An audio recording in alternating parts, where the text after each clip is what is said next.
Olá galera, tudo bem? Vamos falar sobre o Vira Brasil? É o Vira Brasil! Nós vamos viver o melhor ano da nossa vida. Recentemente eu fiz um vídeo falando sobre o Vira Brasil antes do evento acontecer e ali eu coloquei as minhas expectativas. E nesse vídeo eu vou falar sobre algumas coisas que aconteceram durante o evento. Será que realmente as expectativas das pessoas foram atendidas? Eu quero deixar uma mensagem bem clara aqui. Eu não tenho nada contra a pessoa do André Fernandes. Eu nem o conheço, essa é a verdade. Entretanto, eu preciso falar sobre algumas coisas importantes que eu percebi durante o Vira Brasil. Tem pontos positivos e tem pontos negativos. Então, bora lá. A primeira coisa que eu percebi é que o André Fernandes, durante muitas entrevistas e em cortes curtos da internet, ele disse que esperava um avivamento, esperava uma coisa nova, né? Que o gigante adormecido iria acordar e tudo mais. Teve várias promessas, né? Só que quando você começa a assistir todo o evento do Vira Brasil, desde o seu início até o fim, não parece que essa foi a tônica do evento, essa ideia de avivamento, de mostrar para as pessoas quem é Jesus. Não teve essa visão o evento, e eu percebi no decorrer de toda a transmissão. Agora, eu preciso falar sobre algumas coisas importantes. A primeira coisa, você já ouviu falar do missionário ou evangelista Billy Graham? O evangelista Billy Graham é um dos mais conhecidos. Ele já faleceu, já faz um bom tempo, e ele pregou em vários países. E aqui no Brasil, ele pregou no estádio do Maracanã. Segundo algumas pesquisas, estima-se que cerca de 650 mil pessoas passaram pelo Maracanã durante 6 a 8 dias que teve ali, né, a cruzada evangelística. Então foi uma coisa, gente, fenomenal. E tem um fato curioso, estima-se que no dia que o Billy Graham estava pregando no Maracanã, tinha aproximadamente 250 mil pessoas assistindo o Billy Graham pregar. 25 mil pessoas ficaram do lado de fora, porque não cabia mais no Maracanã. E olha só, um detalhe muito importante, foi de graça. Gratuitamente, é isso mesmo. As pessoas puderam entrar no Maracanã e assistir a pregação do evangelista Billy Graham. E sabe o que é interessante? Aqui no canal, inclusive você deve estar assistindo esse vídeo e passou por isso, teve pessoas que se converteram exatamente no dia que o Billy Graham pregou o evangelho no Maracanã. Inclusive, tem algumas pessoas que comentaram aqui no meu vídeo no YouTube, do Vira Brasil, que disseram que estavam lá no Maracanã ouvindo a pregação do evangelista Billy Graham. Então, olha só. Teve uma cruzada evangelística, foi gratuito, e sabe o que é interessante? Sabe quem foi que pagou o estádio do Maracanã? Foram as igrejas. É isso mesmo, as igrejas que pagaram. Elas se reuniram, fizeram uma cruzada evangelística com várias denominações e pagaram todo o aluguel, as despesas e tudo mais. E no fim ainda tinha um envelope para você colocar o seu nome, para que a igreja mais próxima pudesse falar com você para discipulá-lo, para evangelizar. Explicar sobre o evangelho. Gente, isso aqui é fazer missão. Isso é o evangelho. E o interessante é que no dia que o Billy Graham pregou no Maracanã, cerca de 40 mil pessoas receberam Jesus como seu único e fiel Salvador. Ou seja, a pregação trouxe para as pessoas arrependimento. E elas receberam Jesus como seu Senhor. Gente, isso é o evangelho. Isso é cruzada evangelística. Isso realmente é um avivamento. O que é um avivamento? É quando realmente as pessoas se arrependem de seus pecados e voltam para Deus. Ou seja, é uma renúncia, metanoia, transformação de mente. E foi exatamente o que aconteceu nesse dia no Maracanã, em 1974. Ah, uma coisa importante, tá bom? Muitas rádios transmitiram a pregação do evangelista Billy Graham. Além disso, teve TV também que passou ao vivo. Então, essa ideia de que, olha, nunca passou na TV, não, gente, já passou uma vez. Eu não lembro qual foi a TV, mas passou sim, tá bom? Eu acho que foi uma TV evangélica. Mas, enfim, o evangelho foi proclamado. Então, ali realmente teve o evangelho. Ele pregou contra o carnaval que acontece aqui no Brasil. Gente, isso é fenomenal. E por que eu estou falando sobre tudo isso? É pelo seguinte motivo. O Vira Brasil não teve o mesmo propósito.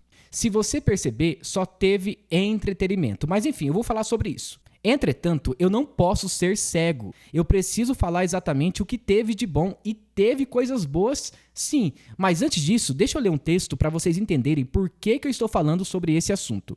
Filipenses, capítulo 1, do versículo 15 até o 18.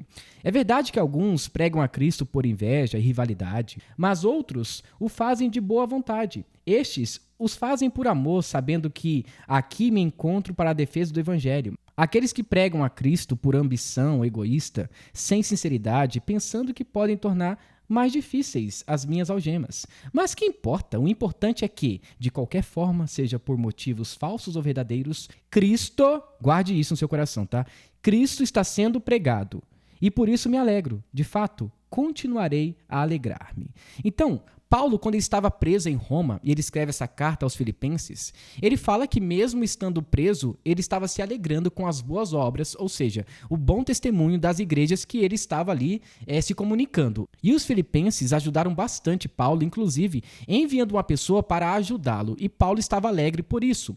Só que tinha pessoas que estavam pregando a Cristo por outros motivos. Inveja, porfia, lucro e por aí vai. Então, por que eu citei esse texto? É o seguinte, você pode fazer qualquer coisa. Se você citar o nome de Cristo, ok. Cristo foi anunciado e é isso que Paulo está dizendo. Olha, alguns pregam por isso ou por aquilo, mas o importante é que o nome de Cristo está sendo anunciado. Entretanto, é o seguinte, eu acompanhei a transmissão do Vira Brasil e eu percebi que faltou algumas coisas. Mas antes disso, vamos falar sobre as coisas boas. Eu marquei aqui um monte de coisas boas. A primeira coisa, estima-se que 45 mil pessoas estavam no local adorando a Deus. E a audiência foi muito boa. Foi muito boa. Inclusive, a rede de televisão do SBT transmitiu o Vira Brasil. Só que assim, gente, ninguém faz nada sem viés. Por que você acha que o SBT realmente transmitiu o Vira Brasil bem no horário que tem a virada da Rede Globo Televisão, que tem um monte de atração? É exatamente para ver se consegue bater ali, né, os pontos de transmissão. Então, gente, é uma concorrência. Nada é de graça.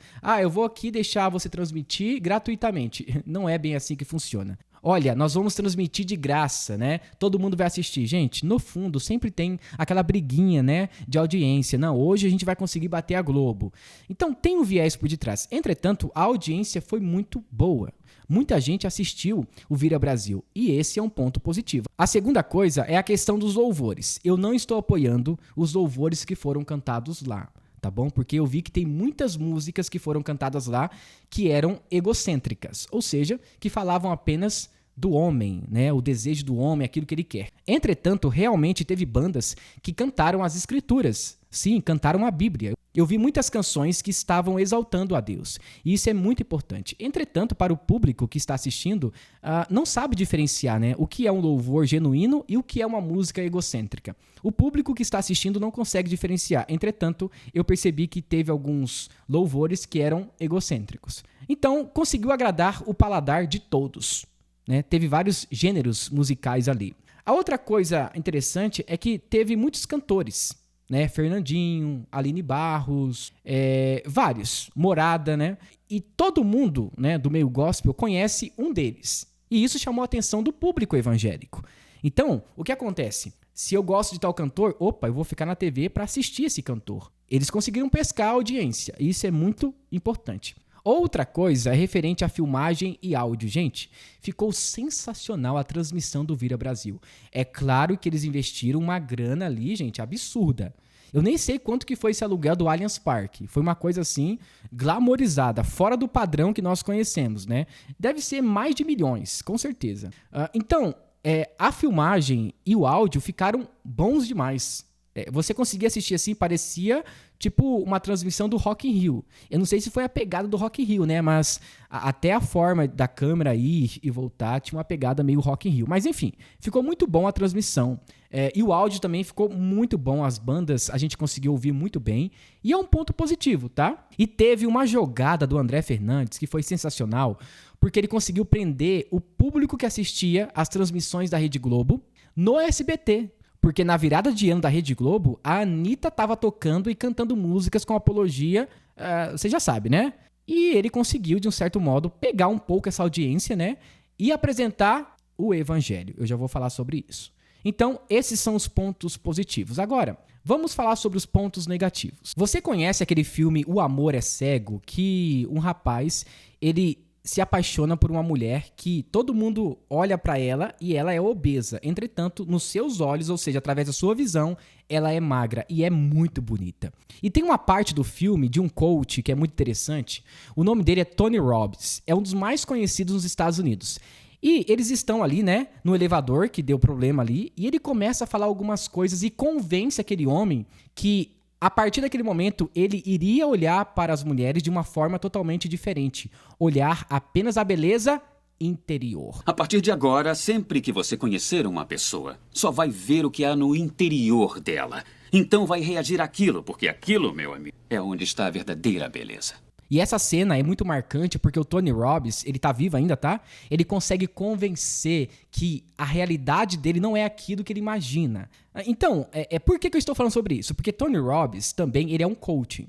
E o que eu percebi durante toda a ministração do André Fernandes foi exatamente essa ideia de fugir um pouco da realidade. Uma pregação coach a todo momento, gente. Era só pregação sobre confissão positiva, teologia da prosperidade. E eu digo mais ainda, tá? A Igreja Batista Lagoinha em Alphaville não é uma igreja batista tradicional. É uma igreja neopentecostal. Se você olhar as práticas e a forma que os pregadores estão ministrando, gente, compare com o Edir Macedo, com o Valdemiro Santiago, com a Genô Duque, com o Estevão Hernandes e outros, e você verá que realmente se tornou uma igreja neopentecostal. Eu fiquei assustado a todo momento que o André Fernandes pegava no microfone para falar. Gente, parecia um animador de plateia. É a mesma estratégia do Tony Robbins. Olha, eu vou fingir aqui que você vive uma realidade, mas você tem que transpassar essa realidade e viver uma nova perspectiva de vida para 2025. Ou seja, trazendo uma realidade que não existe. E esse tipo de teologia é confissão positiva, quando eu declaro algo e tem que acontecer. Se não acontecer, é porque eu não tenho fé. A todo momento ele falava, vamos profetizar, vamos declarar. Gente, essas frases são do meio neopentecostal. Então isso me assusta bastante, porque era um evento que era a oportunidade de falar sobre Cristo. Mas vamos lá. A primeira coisa que eu percebi é que a quantidade de celebridades naquele evento, gente, foi uma coisa absurda. Absurda. A todo momento, né, as câmeras pegavam as pessoas da frente e eram pessoas super famosas, jogadores de futebol e tudo mais. Eu não estou dizendo que eles não podem participar, eu entendo. Entretanto, ali era a área VIP. Área VIP, na frente. Você pagava mais, eu acho que era R$1.500 ou R$2.000, eu não sei. Mas você pagava mais para ficar mais perto do coaching, né? O André Fernandes ou dos cantores. E as pessoas de trás, né, ficavam ali assistindo de longe. Recentemente ele foi num podcast do Vilela, né? E ele falou que não tem ali um ambiente excludente, né? Ou seja, que exclui as pessoas. Mas quando você vê o Vira Brasil, realmente você percebe isso. Gente, temos que parar com essa ideia de, olha, área VIP, área popular. Gente, é um evento cristão. Nós não estamos falando aqui de um show. Nós estamos falando de um evento cristão que supostamente para ele, segundo as palavras dele, era um tipo de avivamento para o Brasil. Quanto que custa esse avivamento? 1.500? É muito estranho. Então, ficou um evento muito glamorizado, que não proclamou o nome de Cristo e não convidou as pessoas ao arrependimento. Não teve cruz, não teve renúncia, nada. Então parece que é tipo um evento para o entretenimento e não para alcançar mais pessoas em busca de um avivamento. Se você olhar historicamente falando toda a Bíblia e verificar os avivamentos, perceba, a tônica da mensagem dos profetas era o quê? Arrependei-vos. Jonas, quando foi pregar para Nínive, um monte de pessoas se converteram a Deus ali em Nínive, até mesmo o rei de Nínive. Quando você começa a ler o livro de Atos e você se depara com o capítulo 2, o que você percebe ali? É que a primeira pregação de Pedro foi: arrependei-vos e creiam em Cristo Jesus. Então, gente, a tônica do evangelho é: arrependei-vos. Vocês ouviram em algum momento o André Fernandes ou outros ministradores falando sobre arrependimento e mudança de vida para o ano de 2025? Não. Era só teologia triunfalista. Olha, eu determino que a sua casa será próspera. Eu determino que o ano de 2025 será melhor do que o ano de 2024. Então, gente, era uma pegada neopentecostal. Isso é muito preocupante. Sabe o que está aparecendo? É que o André Fernandes e os seus discípulos estão imitando muitos líderes lá dos Estados Unidos. Vocês conhecem o Joel Osteen? Olha só esse vídeo dele que fala exatamente sobre prosperidade, bênção material e tudo mais. Olha só. Blessed, prosperous, redeemed, forgiven, whole, talented, creative, confident, secure, disciplined, focused, prepared, motivated, valuable, free, determined, equipped, empowered, anointed, accepted, and approved. Agora me diga uma coisa, não é a mesma pegada do André Fernandes? A forma de falar, a forma de proclamar, confissão positiva, teologia da prosperidade, triunfalismo. Gente, isso daí é coisa de Benny Hinn, Kenneth Hagin, Oral Roberts e tantos outros, Edir Macedo. Foi o que pareceu. E um fato curioso que eu percebi, e teve muitos comentários, é que a todo momento ele ficou se vitimizando, como se todo mundo estivesse se levantando contra o evento. Gente, eu não vi isso nas redes sociais. Teve um comentário do Silas Malafaia, né? Ele criticando a questão do valor do ingresso, mas eu não vi ninguém indo contra o evento dele. Então ele se vitimizou bastante. E isso ajuda, né? Ajuda as pessoas a sentirem dó e também defendê-lo. Então não teve evangelho, não teve. Eu sairia dali com vergonha. Tá? Talvez eu ficaria feliz por causa do entretenimento, as luzes, né, os fogos, a mídia, os cantores, etc. Mas não teve pregação do evangelho. Agora, quando você compara o que o Billy Graham fez e o André Fernandes e o tema central deles, gente, tem aqui um abismo de diferença. 40 mil pessoas receberam Jesus como seu único e fiel Salvador. O Billy Graham pregou o evangelho. Inclusive, essa pregação está disponível no YouTube. Entretanto, no Vira Brasil não teve pregação, foi apenas entretenimento. Então, se a proposta do André Fernandes e a Igreja Lagoinha foi exatamente de ter entretenimento, ok, conseguiram. Conseguiram manter a audiência ali fixa, né, na TV. Ok, conseguiram. Entretanto, não houve proclamação do Evangelho, convidando as pessoas ao arrependimento, falando sobre a morte e sobre a ressurreição de Cristo, sobre queda, sobre redenção, sobre justificação, sobre pecado, santidade, juízo. Não teve. Foi apenas profetadas para o ano 2025, entretanto, sem respaldo da Bíblia. Aí fica difícil defender. Mas de resto, gente, como eu disse, tem pontos positivos. Se todo ano ele fizer isso e for aprimorando, daqui a pouco, gente, a virada da Globo, né, que tem lá a virada do ano e tudo mais, a audiência vai cair. Vai cair, porque o público evangélico aqui no Brasil é muito grande. Então, eu espero realmente que o André Fernandes ele consiga remodelar o seu tipo de evento e anuncie Cristo, porque ele tem condições, ele tem influência. Então ele consegue fazer o evento que ele quiser. E eu louvo a Deus por isso. Agora, temos que centralizar a mensagem daquele evento em Cristo. Porque se aquele evento foi feito para o entretenimento, então o culto não é para Deus, é para o homem. Aí não é mais culto, na verdade, é um show qualquer. Então, se ele está buscando avivamento através desse evento aí no fim do ano, tem que pregar a Cristo, porque como as pessoas vão conhecer a Cristo se não tem quem pregue? Eu sei que essa é a sua forma de pregar, que eu não concordo, tá bom? Porque não tem Cristo, é apenas frases de efeito e tudo mais. Porém, temos que centralizar a mensagem do Evangelho, porque aquele evento sem Jesus é apenas mais um evento. Pode ser até secular se não tiver Jesus. Então, gente, essa foi a minha visão sobre o Vira Brasil. Entenda como uma crítica construtiva. Eu não quero aqui cancelar ninguém, longe disso, tá? E é isso. Então esse foi o nosso vídeo, eu espero que você tenha gostado. E se você gostou, não se esqueça, deixe seu like, se inscreva no canal e ative o sininho de notificações. Que Deus te abençoe, em nome de Jesus. Amém.